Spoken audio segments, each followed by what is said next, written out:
there's no question that Colorado can go flat, and this is our current Public Utilities Commission standards for energy efficiency is projecting that this is California's gross energy consumption over the course of a year.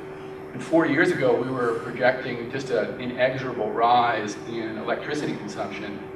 And a number of important energy efficiency measures have recently been required of the utilities. And now the projection is that we will decline over the next decade significantly, about 10% or so. The issue that really drives adding transmission lines or adding the peaking power or even adding photovoltaics is the peak load, summertime peak load when people have their air conditioners on. And I don't know all of the loads in the valley. Maybe irrigation load goes up as well at the peak of the summer. But everything gets driven by the peak load. And another element of just common sense energy efficiency requirements, at least in California, is that we're now projecting a flat peak load for the next decade, which is causing a lot of turmoil at the utility level because, again, the utility revenue stream is only expanded as you build more stuff. And you can't build more stuff if the peak load projection is zero. And so we're having a big tussle right now, a proceeding that I'm involved in, where the utilities are insisting that the load will grow, despite the requirements that it won't grow. And so we're still sorting that out. Just a couple more comments on energy efficiency, given it has such a critical role in preventing that peak load from growing. Another innovative public utility is Austin Energy, Austin, Texas. They have bought smart thermostats for all their customers that want them, and it costs about $200 each, but it gives the utility the ability to two-way control of the air conditioning. It's got a little console that says, yes, we have it, and we're ramping it down, ramping it up.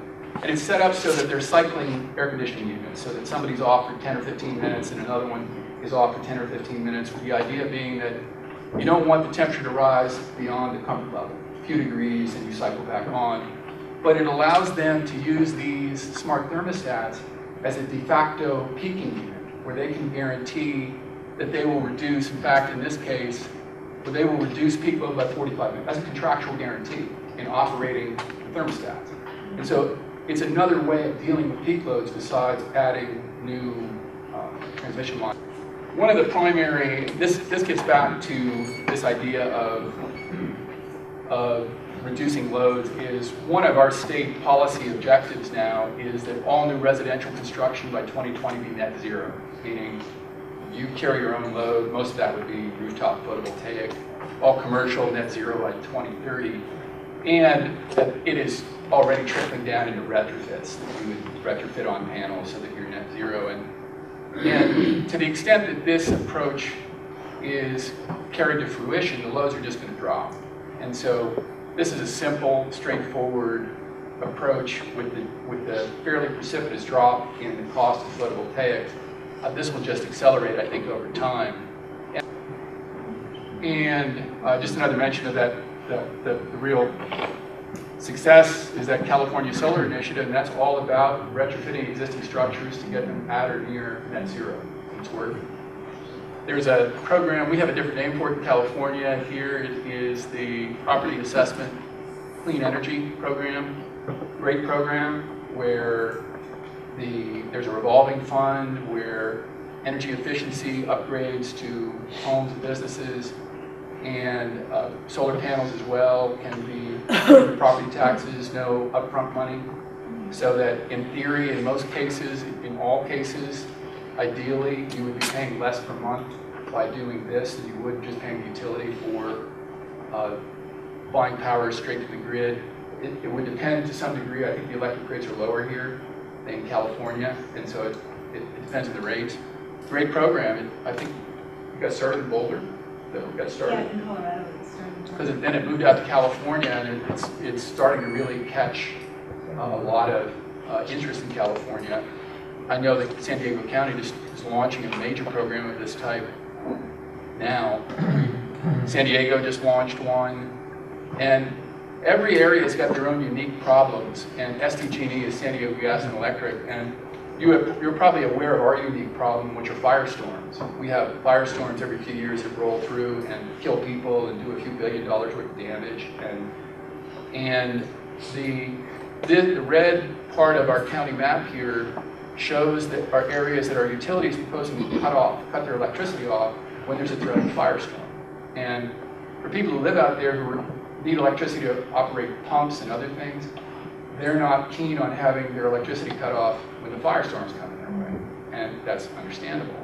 And so the proposal on the table now at the county is that since there are about 45,000 customers out there, which is about 3% of customers for the utility, is that under a program like this PACE program, they are preferentially equipped with PV and energy storage, so that if those lines need to be cut off to prevent potential for an even bigger firestorm, they at least are covered for that time. And so the reliability of PV with some backup is unbeatable. And that is where we may start in a big way in San Diego. I've talked about the energy or the investor and utility business model, and I would like to hit this last point. Example, San Diego Gas and Electric. I wrote that report primarily as a counterpoint to relying almost exclusively on a big transmission line for our future energy supply. And it's important to understand that for an investor-owned utility, not a public utility, since they don't have investors, but for an investor-owned utility,